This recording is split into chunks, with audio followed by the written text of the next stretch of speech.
Birawo n'omukukunavu Joseph Tamale Mirundi mutabani wa Mole ne Yowana abeera buli lwakubiri okutunula okugonjola ensonga oba n'okutunula ensonga bwe zigenda maaso mu ggwanga kaseera ke tuli mu kabya bufuzi era nga politics elections electoral commission abo tebatudde beetala wansi okulaba nga bateekawo okulonda okw'amazima olunaku olw'eggulo babadde ne press conference era bitugenda otandikira ku naye nga tunatandika mukukunavu tebatwala budde bwange wano nsanyisa okulaba yes nsubira buli kimu kigenda bulungi you see for you mwaba amawulire nabagamba ti omuntu yenna nze saasomalo naye I compensate abaana bambabuuza balooya kasamala okufuna idea nga nzeyo ku political science nzeyo ku logic nzeyo ku propaganda omuntu atasoma political science nga teyasoma logic nga teyasoma propaganda taite ebintu bimuzibuwalira kakati let me tell you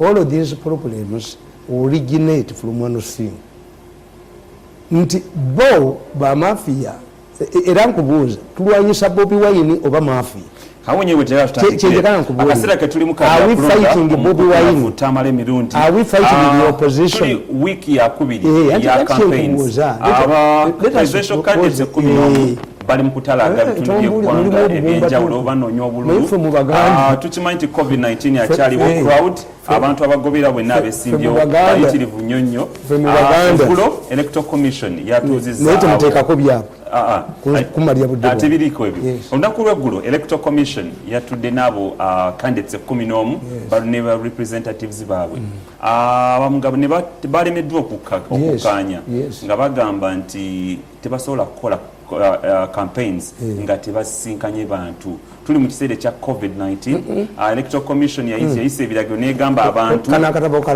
COVID mafias bibalina okutuuza anti COVID mafias nkugambye Mukulu Tamale wali ku table genda kubanga are we going to rotate around one point anti wagamba which one do you want me to explain anti wagamba nti tugenda kukola rallies scientific campaigns zijasoboka tuzirabyeko kakano nabaga nti ebyo byabwerere kakati nze nkugamba nti nabagamba nti bw'obanga oyagala okumanya ensonga olubuto si lwa myezi 9 olubuto luva ku courtship mwekwanira bbanga ki kakati bw'aba singa obungi mulaba lubuto you explain yes mafia ekibi kye yakola yali temanyi yali eyagala kusuula Museveni that's a very big point mu campaigns mulimu ba mafia era tumwebaza kyajjayo omuntu tumwebaze you stink why don't you hide your ugly head n'ebintu the mafia zisukulayo kakati njagala nkubuulire COVID ogwogamba abantu wamwonoona people don't think that Ugandans are fools Ugandans know oba obulwadde bwe buli oba tebuliyo from the people they bury from the victims of COVID there is a census. When the soldiers die in Somalia, even if you don't inform me, I will see by the coffin sellers, the market will rise. I will read in the newspapers in Integra, nti obulango buno bayita cause list, abajansi bafudde bakabajansi bagala kuteeka off estate. You are not the only source. The most important thing is the public. These people, the National Task Force, Yadam Kuba said, bakunganye motoka, nti baziko ziriwa. Motoka zibakunganya ziriwa bakafuna ambulance kwasa tumweta kakati kasitoma lokutta nabaga nti ekibuuzo ekiri BC nabaga explain what's the diagram above nogamba enyenye nogiyite motoka nebisejja jigwa na wano kakati bino byonna bya COVID bye boogerako babitira wano ngolubuto lunawo nti badira COVID ne bamuzanyiramu tosobola abantu bamanya bameka abafudde did you take people in Europe abayitala abaki it was there it was this is sin sickness owawo mulwadde this is a very big important issue COVID mwamubiramu and you eroded the battle over COVID you lost guli ku Daily Monitor nako lwalero Daily Monitor yes gugamba nti candidates cry out to electoral commission over brutality kankugambe wano nabagamba kano si COVID aka COVID nabaga nti mujja kusasula obusuma n'obujozi you will pay nekibagamba nti mujja kusasula olwa COVID-19 yes nabagamba nti nabagamba anti nkugambye is not at that magnitude nti abaana bazze ku ssomero n'abazaayo Museveni how many people have been brought back that was a census waliwo yali ase kit ng'azirese miliyoni 2 abe ayina mobile ambulances omwana munge nga kasajja afulumiriza billion 15 bazibbi inflating once public for abaganda batugamba amaaso g'omuganda gali mu ngalo amala kulabako. Two, the source must be credible. This is why people trust me. Nti mirundi yazatulwanira abasajja bano mpandika n'embalaga naye nga bwogongobwa. How can you expect me to work with the Canon Knight eyalimba abaana bange nti Museveni atulage tetwali Museveni ebweru banziti? How can you expect me to work with the Don? Nga mumanyi nti Don is a hyena oli nanyini mpisi yekokomi. How can you expect me to work with those people nga bamawuli bali hostile abamawuli buli tubateekawo covid biki bateekawo bogus company lulia research and research ne babba ne badduka ne buledi obwomukyalo ne mububba to work with such a people. Kakati akatabo kana kawandikira ne nkabagamba ne mbagamba nti mujja sula covid mumuzanyiddemu in fact mukamba buli ekisabe tebagula sente era nizza ekikumi atano kyebali basaba kifuna omukazi ava entungamo omukazi afuna miliyoni 3 omwezi omukazi owa human resource nalagira bayuze ebifaananyi bya Museveni. If you people who get 30 million per month you are bitter, what about us? Bemukubye mujoga bamujja ku ledi eno bekongera bamawulye buyuzi bekalagira yusisi yiragire bakwasa omutwe kutumwebaza jije kuba mukube bamwasa omutwe amukube mutirewo tumwabazi yavayo dewe kati ali ministry ya eyo mujijaka nalabikalisa kalisa wali 10 bamutitubiza 10 billion nengamba kalisa nti okuddamu okulabika ku TV yo balirangako birango byabafu tolinja baku amulaike pigi ayiraka reverse gear yabadde alesa NPS n'abatu abakuba kalisa singa bali yegeneza ekibuli yes kubanze nze ndi steady nti people understand me. I protected my credibility. A pork is pork, even if nabagamba nti mafia ya Uganda. In many cases, mafias conducted themselves more like baby monkeys. Mafia look at the challenges to the country in terms of money, benefits, and forget the dangers that may arise from calamities. Take the example of HIV/AIDS, which hit Uganda in the 70s and 80s. Instead of considering the dangers HIV posed to the communities in Uganda, the mafias exploited the plight of the victims for monetary gains. Many bogus organizations purporting to be helping victims were set up, but the funds ended up in the pockets of the mafia. The funds that were allocated to the Uganda AIDS Commission were not spared either. Government drugs intended to save lives of Ugandans suffering from the disease were stolen and sold to neighboring countries by the mafia.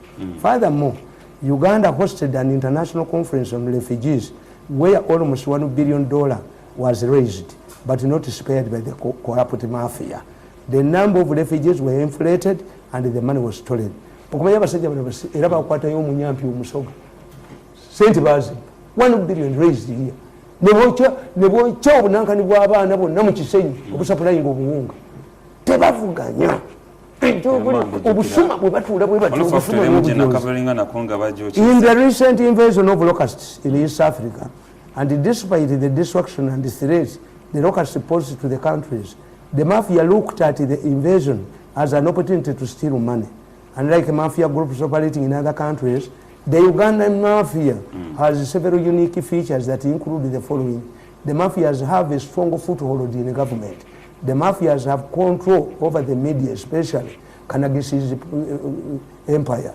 They use government institutions such as IGG's office, the Auditor General office, Parliament, and the courts to subdue their victims. The way Python operates when killing is free.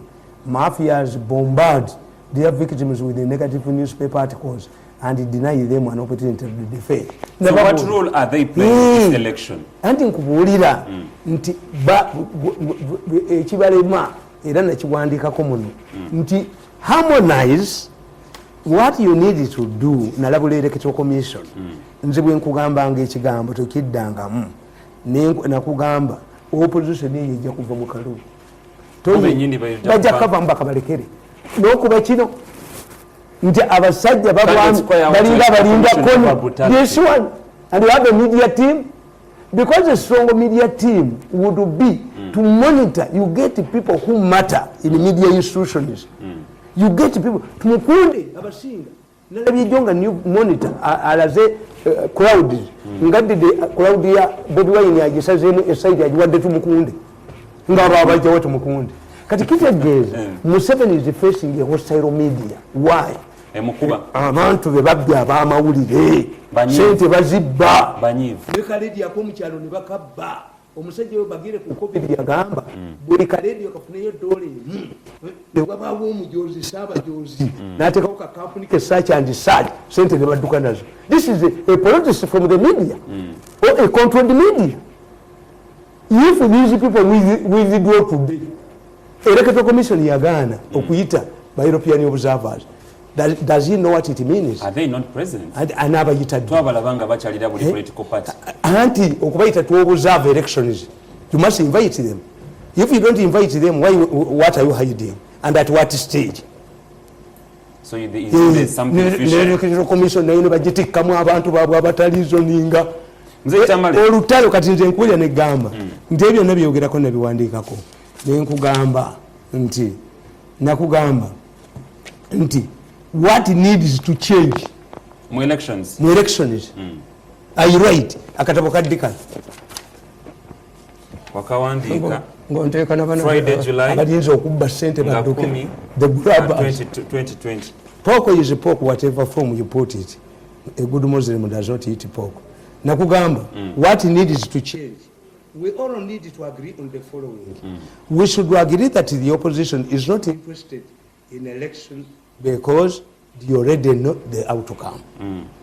Bajja kavamu bakabalekere musikaze mu buno obugwagwa bwamu obuwumba tupu okufungula ndiga fe mu baganda omuntu asinga obusiru ye mufungula ndiga okutegeera nti endiga nkazi amala gibikula kikira oba nsajja tumuyita mufungula ndiga omuwumba tupu yaddako ekimpemempemi uganda muvumi kati nkugamba wano nti bajja kavaamu nakipolitikikinga naye nkugamba Number B. Museveni's anti-corruption crusades against the mafia have also adversely affected Dr. Besigye's campaign fund. Tears, the Lina Mutegeti. The Besigye is funded by mafia gang in the government. Bamuvamu wakulako akola ne win. Byomere na mudukako. Byomere na leta Bobi Wine. Temwamu the platform yange ngagamba. The way I saw Bobi Wine in Western Nile, I had to hide under my desk. Why? I groomed the Bobi Wine, nurtured the Bobi Wine, funded the Bobi Wine. Bobi Wine has now gone out of my hand. The man admits. Nti bava ku Besigye ne balowooza gwe bana si kulekayo busuma.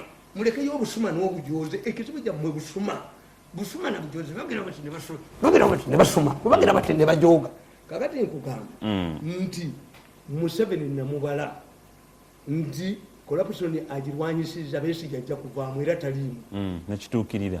On the other hand, Tumukunde had also banked his hopes on the same source of money. Ezama mafia of funding as Dr. Besigye, while Bobi Wine lacks the necessary nationwide network. Tajirina nationwide network ati tulabwa neno muno ati nkubuli bantu atende kankubuli ate bagambe tebakola any kind of mobilization. I can tell you about Bobi Wine. One, every Bobi Wine goes ajja kufuna abantu nti buli abantu baprotestinga in fact Museveni is lucky nti singa bati talina basoma abantu mwebaze ne baleeta obutwe abali badde mu ndakiza mwanda they are going they are bankers hide you hide you create this hide with your nagis kakati nkugamba ti Museveni is lucky. Bobi Wine wakamulaba ne be mu page bameka batono nnyo they are on the ground. Bobi Wine bava mu DP ne balage wa Bobi Wine because they know the ground. Yes, ekyokubiri Bobi Wine is thriving on obubbi bw'NRM nti waliwo abagamba abantu timugende mujoyininge Bobi Wine Museveni yategeere nti wano waliwo problem atuwe sente NRM people NRM people are encouraging people to go to Bobi Wine's rallies in order to force Museveni to give them money. Three, which is important. Mbagamba. Nature is Mbagamba. If Abaganda to tell you courses, measures, we struggle to kusense quality. Lufurume. Okumanya olukusense tulutia. When olukusense strikes the family, you don't engage in sex. This is when omukazi waayitira mujjawe namugajja ngojjanjaba omwana okuba akimanyi mu ddwaliro teri sex olukusense nemukola sex omwana afa. That's the belief of the Baganda to ensure that all of the attention comes here. Kakati olukusense kasalumala okuyiwa tuba terukyase mwana tukiyita olugoneddemu kakati Bobi Wine ekirungi kyayinanga mwangu kuba bwalaga Karamojja n'agendayo president atekewo team abuuze what is happening in Karamojja, who is mining the mine is there, who is guarding the mine is there. These are obvious things. When this man goes to Teso, ask two things. Did the restocking exercise baadhi for ente zaabwe for 35 years restocking babadde babansi? Two, how would you treat a man like Lieutenant General Angina? Bwoli ne bumuzanyirako Angina wanula kati jeno nabula n'amafuta. When they go back uyu musajja ali mwanyi muga abawanga agamu ateze nayamba president waliwo minister aveteso yene relief yali agigaba waabwe nga ina president's ambitions is now I exposed him, is now hiding like a gonorrhea. Kakati eyo teso gitegeere. When you go to Western Nile, don't listen to this stupid Kagari. They are coming to say musician, take their Bobi Wine. And the president is making a mistake. What mistake is that? Waliwo communities ez'abasiraamu tebalaba mukazi. Njaka akawala. Sabaye waliwo n'akalala akaliwo akajoga abantu. I'm a gateway to Aboko, you gateway to your toilet. You are not Aboko. What have you done there? Kugamba buli wamu. Singa mutabani wami. Bano tebamujoga musimanyi katabaza talina political and commercial value. You go there and see. When Bobi Wine goes to Busoga, you will suffer wound, stomach wound. Why? The Busoga are complaining about sugar cane prices. Begabira licenses. Begabira licenses. Omunaku mbu totunda bikaji byo more than 50 miles. Tukolera abayindi. Kwega Busoga bikajo. Baba. Yes, you come. No, go to Bunyolo. Who owns the oil wells? Bunyolo. Government. They even captured the kingdom. They captured the kingdom when they go back to Kirakiriza Kuba and take a war. They even alleged that the Omukama is mad. So people are you know you wait when the Bobi Wine arrives here. Senators number them is 1 million. You feel you give the Kabaka an expensive car, but the Kabaka pay my school fees, my children.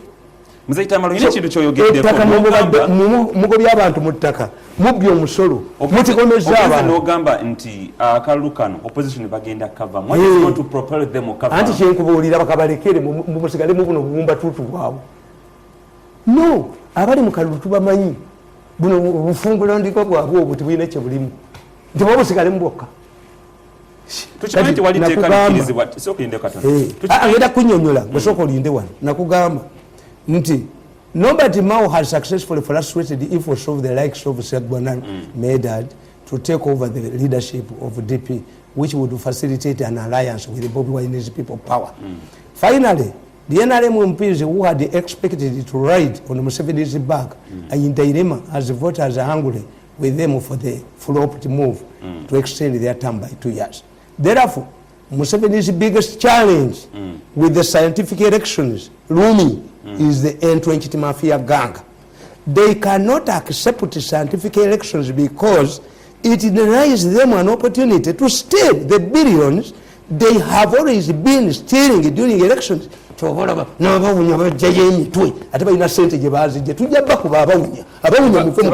Tebali in support of the scientific nekugamba kakati mwankole nti gwe abanyankole n'obajjako amata n'obajjako ennyama abanyankole baali balabyeko kalantini ow'emyaka 10 abanyankole babuuza abasajja abakulu baali balabyeko kalantini ow'emyaka 10 kabasi byabadde akola n'azanya obubadi bwe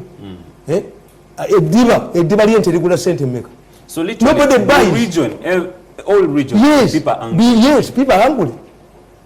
In fact, the president would have a team again the gamba almost apologizing abantu bangereti middagundi babba. That would be a campaign this strategy. Time I'm not going to wake up 12 yako na basajja ngaba biri ngogo tumwebaze nakakuba mukomerere bakatuleze tumwebaze yakula akatala akebiti bilioni 2.7 baka mutwale mba mpira oba mut and you raise your head and you think we can join you yogera ku usafi usafi bilioni 2.7 tumwebaze as minister of Kampala.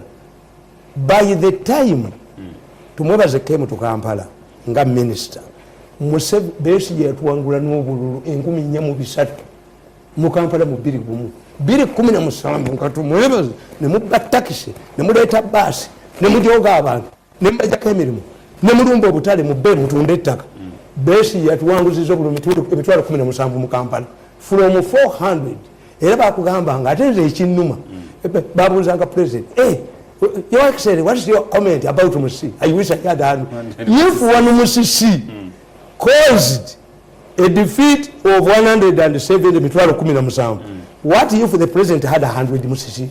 Yali kutte mukadu. Ngabo tumwebaze buli wali tumwebaze butudde tumwebaze rayiro like an envelope.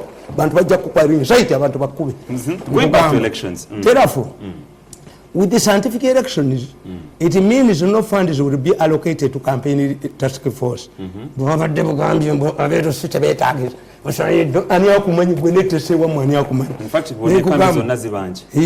this drives me, NRM, the scientific elections, it means no funds will be allocated to campaign task forces.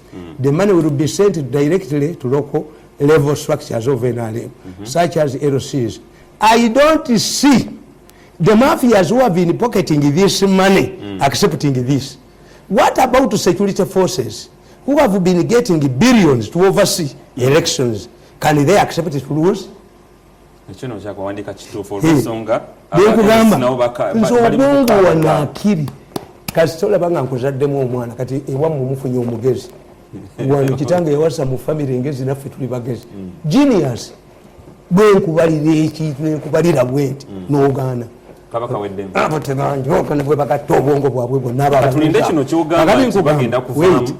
This drives me to my submission that we should not waste time on scientific elections since they will cause trouble. A weak opposition with no hopes of defeating an incumbent is very dangerous. Their only resort is violence and chaos. You see it. They can take advantage of a population which has been devastated by COVID-19. Amutambulenjo kunjwa benale. Mwe ababba akawunga abateka akawunga nimukateka mwita kulina ateka akawunga mukawunga kamula mwe nateka mwita akaponyi mugende babakube mugende nju kunju babakube tekisoboka bakindiju banabe anga y'abantu. The process itself is tempting with no public rallies. The only option is campaigns on radio and television, whose owners may not allow rival candidates for obvious reasons. What about voting and closing before curfew time? Is it possible for voters, especially the youth, to leave before the results are declared? This will also spark off chaos. What will happen with the trigger happy local defense units operating in such an explosive situation? Losers shall see cases of losers claiming that ballot boxes were tampered with or their representatives were chased away from polling stations. This is also an area that can be exploited by the opposition to create chaos. With this background, I suggest that rallies be allowed, but all people must follow COVID prevention guidelines of social distancing and sanitizing. Regulate transport to ensure no movement of supporters from one area to another. Finally, create more polling centers to compensate space for the social distance of 4 meters as per kubanko gamba ne mukulonda bajja kulwanirawo wano wakiriza nti covid wali zikiriza wali niba ne bamubiramu kakati abantu ne batategeera magnitude twali baderibulo yes nebaduka dayona nasasula mulamu we najja ddala pologulamu zange najja bwaswikingako eno nali muttire ewa Lajivu limukuba omukwengwase Lajivu namwetondere nagenda nembazi nkube tumwebaze mutte you switch me from one program to another bekalenzi gwe bakwasa omutwe kakati is because of this campaigns etulaba crowds etulaba electoral commission egenda basa zamu Electoral Commission, let me tell you.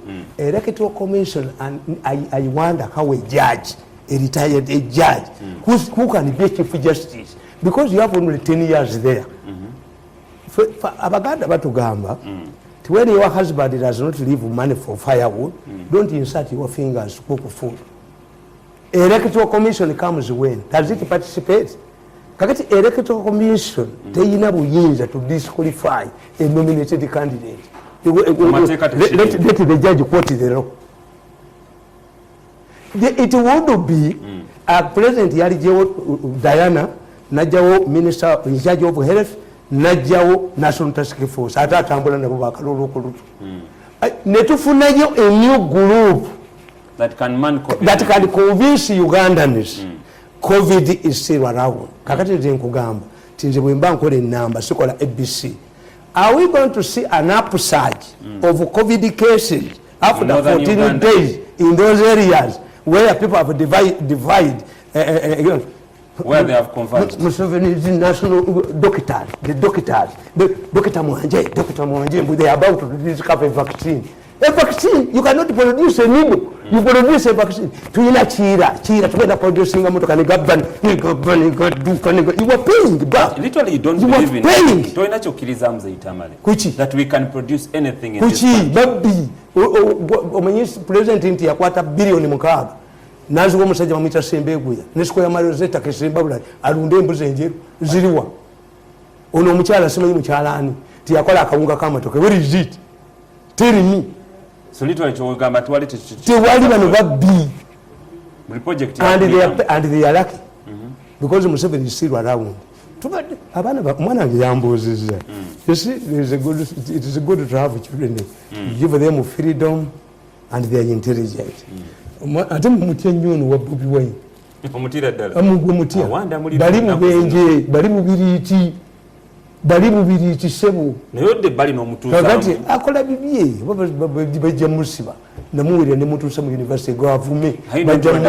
Are you not white for his life? Tebagenze ne babba computers ne bakola ki. Ne mugamba mbatte. Adati tobatta. Mutta yajibbi. 3 days you were dead. Waliwo obuvubuka bukolagana n'omupoliisi a senior police officer at Katwe. Is the man who is behind all of the crimes in Katwe. He's a city officer. Miso has gathered information about him. Video. I'm going to hand over the report to Sabiti. The man is related to a powerful minister who is also a thief. Katwe bayina bugurupu obukuba amasimu. Chokola bukube simu yange nkuvuma kinene.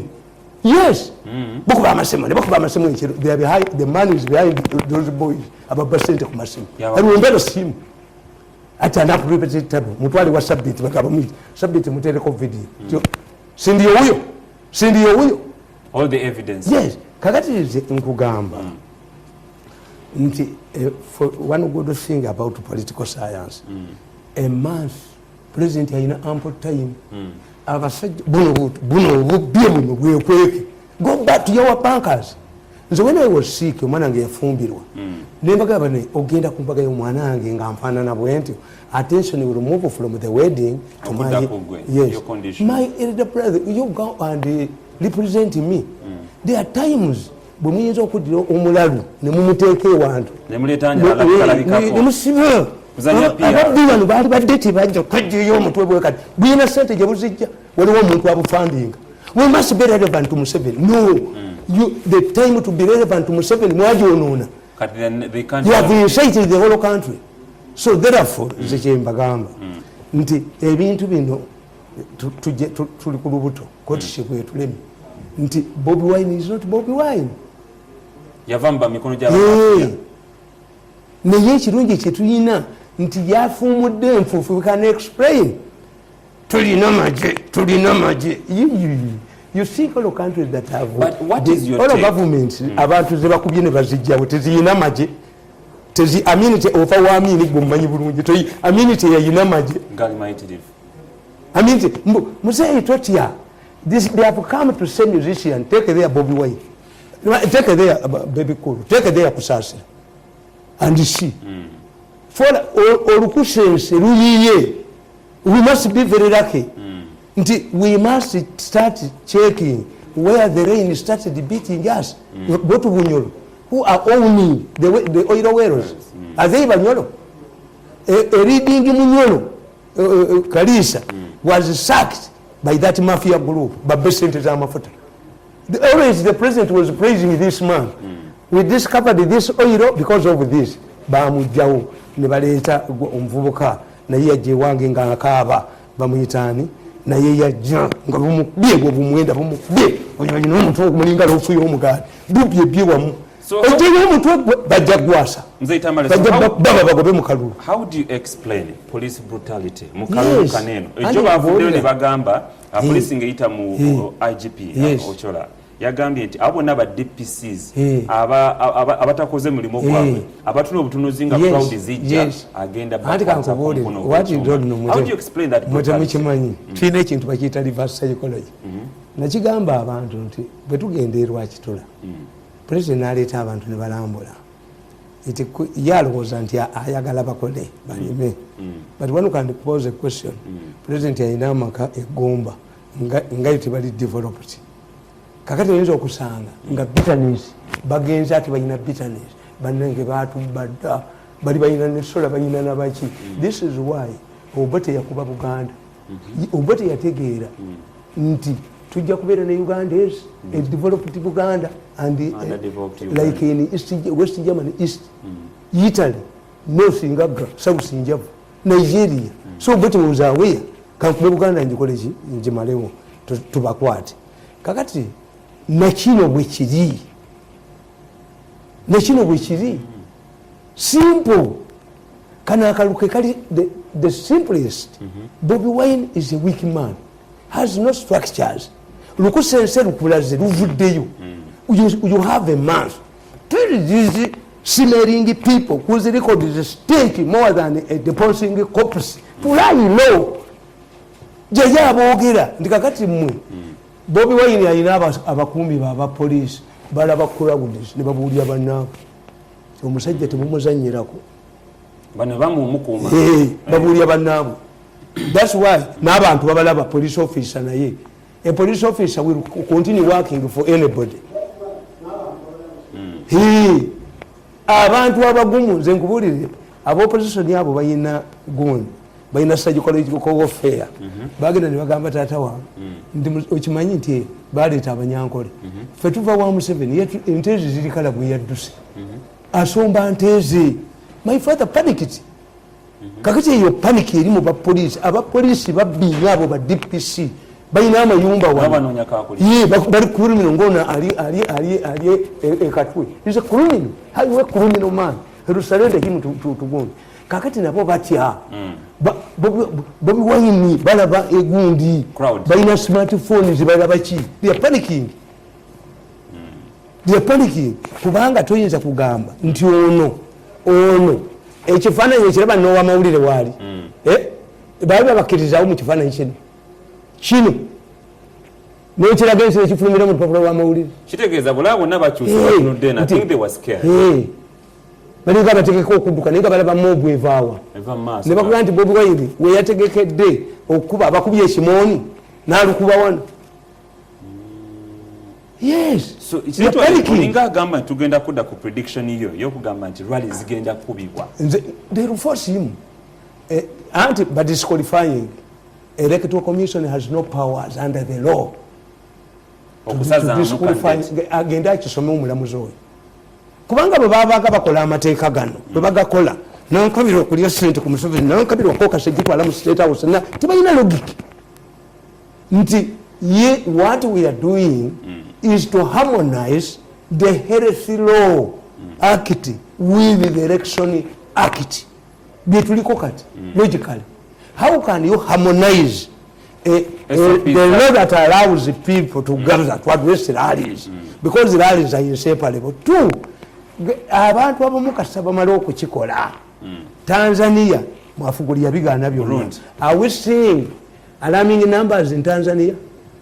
They lost count 500 and yeah. Gundi yabikola Burundi. Kenya, yes. Naye olw'okuba abantu omuddugavu kasonga nti kiwona. Kenya etudde ku cupa it can explode any time. Bawakazi batandise okufa. N'ensente bazibbanga wano. Era bakulaze Kenya omukazi akuba essimu tenda za kesi zani yazikubiranga ku ssimu ngono mukyala madamu Bugulu eyasuula banka yonna. Have you thought about banka z'abantu nasetize mu banka musuula banka mukyala Bugulu? That is a hostile, is a bomb that will explode. Wewe wakati